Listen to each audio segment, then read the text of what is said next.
Welcome back to Only Talk Sports. We talk sports every single day, or at least we try to. I'm your host, Jeffrey, and subscribe to the channel if you like sports content. Hit that notification bell so you never miss another video. Now, the final AP Top 25 rankings are out in college basketball. March Madness is about to begin, and it's going to be really interesting to see what happens with that. But with the AP Top 25 poll, it's the last of the season, and I'm going to go over what I think about where all these teams finish this season. Alabama finishes the season at number 1. They beat Mississippi State, Missouri, and Texas A&M in the SEC tournament. The Crimson Tide rolled through the SEC tournament, won all their games, and won an SEC title. And right now, the way they're playing, they definitely deserve to be the number 1 team because of the way they finished the season. They finished the season really strong. Nate Oates has a team that could go really far in March Madness, and the Crimson Tide had a fantastic season, ending the season at the number 1 spot in the AP Top 25 poll. Houston's the number 2, and they beat ECU, Cincinnati, but they lost to Memphis in the American Conference title game. Yes, Marcus Sasser was injured, and that really hurts. But if Houston had won that game, they would have ended the season as the number 1 team in the AP Top 25 poll.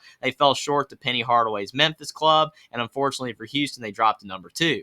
Purdue's at number 3. They moved back up 2 spots after they beat Rutgers, Ohio State, and Penn State in the Big Ten Conference tournament, and they got a Big Ten title themselves. Obviously, they didn't have to go through anybody too tough after they beat a 9 seed in Rutgers, a 13 seed in Ohio State, and a 10 seed in Penn State. But Penn State did give Purdue a great game. The Nittany Lions haven't played much better as of late. And since other teams lost, Purdue moves up to number 3 in the final AP Top 25 rankings. Kansas is at number 4, and they beat West Virginia and Iowa State, but they lost to Texas in the Big 12 title game. That was a really tough loss. And yes, Bill Self, he was out and he was not able to coach in the Big 12 tournament, and prayers for him that he has a speedy recovery and will be able to coach the Kansas Jayhawks in the NCAA tournament. But Kansas, they had a really good season. They did have some ups and downs, but the Big 12 was a gauntlet, and Kansas could not get the Big 12 title, but they still had a great season overall, finishing at number 4. Texas is at number 5, and they beat Oklahoma State and TCU and Kansas to win the Big 12 tournament title. All big wins for Texas as they moved to the top 5 in the season.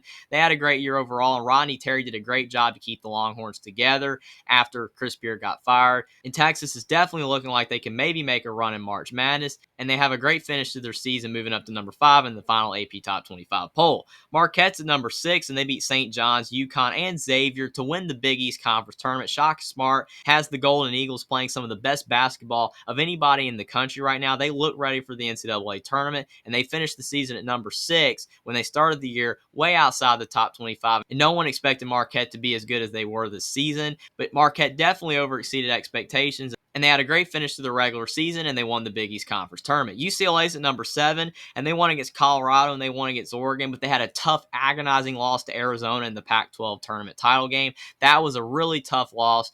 UCLA lost by 2 points in the championship game to Arizona without Jalen Clark and Adem Bona. So I still thought UCLA did play well, even though they did struggle to make some shots. But UCLA, they're a team that a lot of people think could go really far in the NCAA tournament, but without Jalen Clark, their defense is not going to be as good, and they are going to be missing some offense. So Mick Cronin will have to find a way to get his roster together, especially if Adem Bona does return for the NCAA tournament to make a deep run. But UCLA definitely deserves to finish in the final AP Top 25 poll in the top 10, and they've had a great season. Arizona's at number 8, and they won against Stanford, Arizona State, and UCLA to win the Pac-12 title. They did a fantastic job in the championship game, beating UCLA, grinding that game out, finding a way to win. And Tommy Lloyd, a lot of people have been skeptical of his team this year because they've had a lot of tough losses in the Pac-12, but they seem to start playing better basketball down the stretch of the season, and they deserve to finish in the top 10 of the final AP Top 25 rankings as well. Gonzaga's at number 9, and they won against San Francisco, and they beat St. Mary's to win the West Coast Conference Championship game. And a lot of people have been skeptical of Gonzaga as well because they've had some tough losses earlier on in the season, especially when they lost to Loyola Marymount. But Mark Few seemed to get Gonzaga back on the right track toward the end of the season, and they got the huge win over St. Mary's in the West Coast Conference title game to maybe potentially set up Gonzaga to make a run in March Madness. UConn's at number 10, and they won against Providence, and they lost to Marquette in the Big East tournament. That was a tough loss to Marquette for UConn, but the Golden Eagles have been playing great basketball, so not a bad loss for UConn overall. That's why they move up 1 spot as well. And beating Providence was a good win. Dan Hurley really got the Huskies playing better basketball down the stretch of the season, and to finish the season in the top 10 of the final AP Top 25 poll shows how far UConn's had to climb back up after they almost fell out of the top 25 earlier in the season. But UConn's back on track. They seem to be playing really good basketball, and if they keep playing at the level that they played to finish the regular season, season. And in the conference tournament, UConn could make a run in March Madness. Baylor's at number 11, and they lost to Iowa State in the first round of the Big 12 tournament. That was a really tough loss. Baylor got swept by Iowa State, losing to the Cyclones all 3 times this year. But besides the performances they had against Iowa State, Baylor did play really well this season at times. Scott Drew has a really solid team, but health is going to be a key. Keontae George and LJ Cryer are banged up, but if they can get healthy right before the tournament and start playing at a high level yet again when they're healthy like they have been earlier on in the season, Baylor could be a really dangerous team. Duke's at number 12, and they beat Pittsburgh, Miami, and Virginia in the ACC tournament to win the ACC title, and they move up 9 spots. They've been the biggest riser in college basketball the last few weeks because after that loss to Virginia, they've won every game since. They're on a roll. Duke is peaking at the right time. John Shire has a star freshman playing better basketball, and if Duke's level of play continues to ascend in the direction that it's going, Duke could be a sleeper team to go really far in the NCAA tournament. Xavier's at number 13, and they beat DePaul and Creighton, and they lost to Marquette in the Big East title game. Xavier had a great season. Sean Miller, in his first year with the Musketeers head coach, really turned them around from the Travis Steele era, getting them to play much better basketball. They were one of the top teams in the Big East this year. They had a small slump toward the end of the regular season,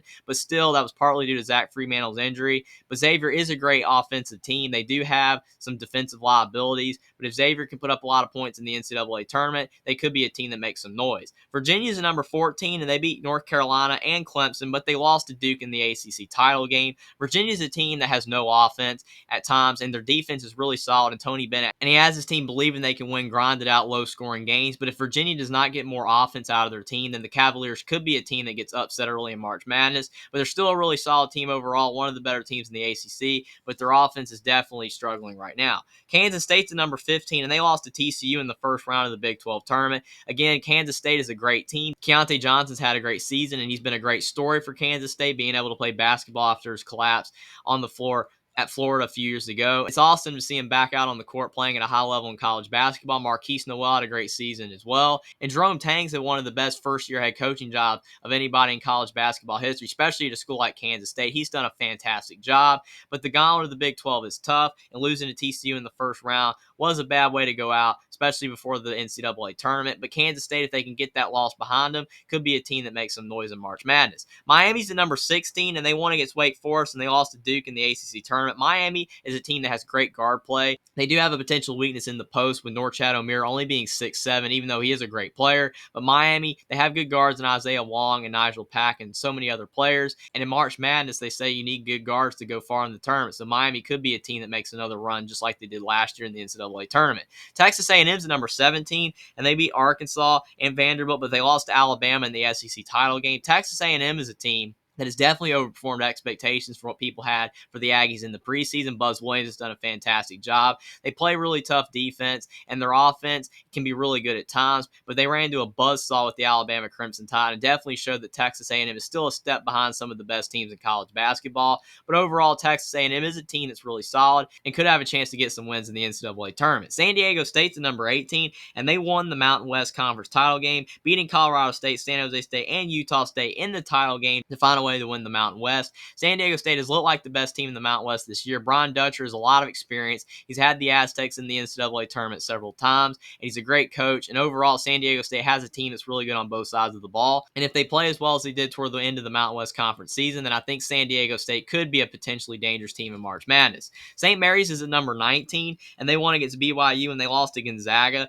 in the West Coast Conference title game. And a lot of people started to fade on St. Mary's because of that loss to Gonzaga. The way they lost, it was kind of humiliating. They got beat by over 25 points, but St. Mary's is still a tough team. The Gales play fundamental basketball, and if they could dictate the game and make it a lower scoring game, and they're able to hit timely shots and they can get ahead on their opponent, they could be really dangerous because of the fact they have that ability to take a game and once they're in the lead, not relinquish it. But St. Mary's, when they fall behind, especially to a team like Gonzaga that can put up a lot of points, then they're not able to come back. Very similar in the way Virginia struggles to come back in games that they fall behind in. But I think St. Mary's is a really good team, but Randy Bennett's going to have to find a way to get his team to play really good defense and find a way to score more points in the NCAA tournament, or they could fall really early. Tennessee's at number 20, and they won against Ole Miss, and they lost to Missouri this past week. And Tennessee's a team that at the beginning of the season, a lot of people thought could be a Final Four team, but no one's thinking that now. Tennessee's really struggled down the stretch of the SEC regular season and in the conference tournament. They're really struggling right now, and I think that they are a good team still, But Zakai Ziegler's injury is going to really affect the Volunteers'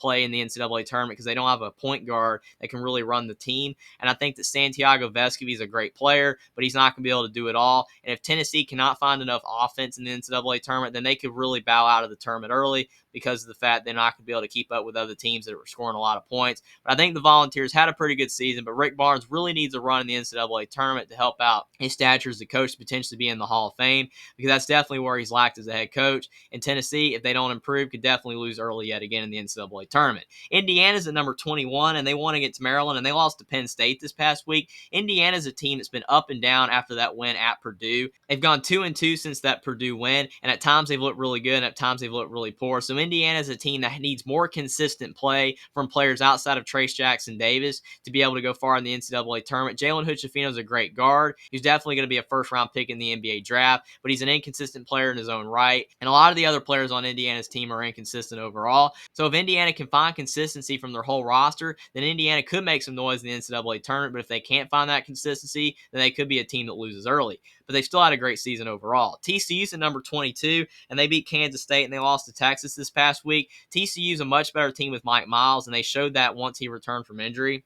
They were starting to play much better basketball, and only losing by 6 to Texas in the Big 12 semifinals was not a bad loss, especially the way Texas is playing. And if TCU, now that they're healthy, if they can play some high-level basketball like they did earlier on in the Big 12 season when Mike Miles was healthy and Eddie Lampkin and some of their other players, then I think TCU could really be a team that could be dangerous in March Madness because the Horned Frogs have had a great season. Missouri's at number 23, and they won against Tennessee, and they lost to Alabama this past week. And Missouri's a team that a lot of people are having a hard time figuring out whether they're really a good team or not. I think Missouri is solid, and Dennis Gates has done a great job with the Tigers this year. The SEC has struggled at times this season. I think that's benefited teams like Texas A&M and Missouri that have better years. But still, what Dennis Gates has done in his first season should not be overlooked. He's definitely made the Tigers a much better basketball team. And if Missouri can play like the opportunistic basketball team that they were at times in the SEC, then they could find a way to get a couple wins in the NCAA tournament. Memphis is at number 24. They entered the top 25 this week after beating UCF, Tulane, and Houston, and they won the American Conference title game over the Cougars, even though they didn't have Marcus Sasser. That was still a great win for Memphis. Penny Hardaway's team's peaking at the right time. A lot of people thought that they were a team that could barely squeak in the NCAA tournament, but now they end up getting an 8 seed after beating Houston. And Memphis is a team, if they play like they did to end the regular season and the way they played in the American Conference tournament, Memphis could be a very dangerous team in March Madness. Florida Atlantic's the number 25, and they won against Western Kentucky, they won against Middle Tennessee State, and they won against UAB in the Conference USA tournament. Florida Atlantic enters the top 25 after falling out a couple weeks ago when they finally lost the game in their conference. But Florida Atlantic is a really good team. They've had a great season with Dusty May at head coach. He's definitely a rising star in college basketball, and he could definitely move up to a Power 5 job after this season. But Florida Atlantic, while they have him, they have a chance to make a run in the NCAA tournament. They've gotten a higher seed than any other team from a really small conference, and they deserve it after having a great season. And if Florida Atlantic plays scrappy basketball in the NCAA tournament, then you never know, the Owls could make a run in March Madness. And the two teams that dropped from the top 25 in the final AP Top 25 rankings are Kentucky and Creighton after losing games in their conference tournaments. And the teams that are in the other team votes, you've got Creighton, Oral Roberts, Kentucky, Iowa State, VCU, Utah State, Penn State, Charleston, Kent State, Drake, West Virginia, and Northwestern. And every single one of these teams, while they're not ranked in the other team votes, they are in the NCAA tournament. And that is definitely more important for all these teams.